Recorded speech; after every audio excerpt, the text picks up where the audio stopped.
మన జనవరి పోయింది, ఫిబ్రవరి ఫస్ట్ పోయింది, మార్చి ఫస్ట్ కూడా పోయింది.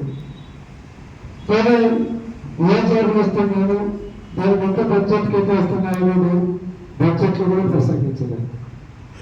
అదే జాతీయాలను నిలబెట్టలేదు. జాతీయాలను లేకుండా నిర్వహణ కనీసం చదివించేటప్పుడే 9 వందలు ఖర్చు పెడతారు. సరే అంతేగానికి అప్లికేషన్ పెట్టుకోవాలి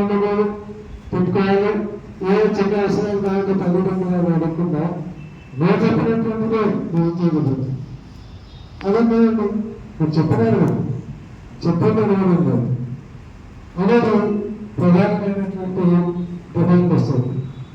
ఈరోజు విద్యార్థులకు కూడా దాదాపు 18,000 కోట్లు ఖర్చు పెడితే ఈ బడ్జెట్లో పెట్టలేదు. దాంట్లో వాటి అన్నదానం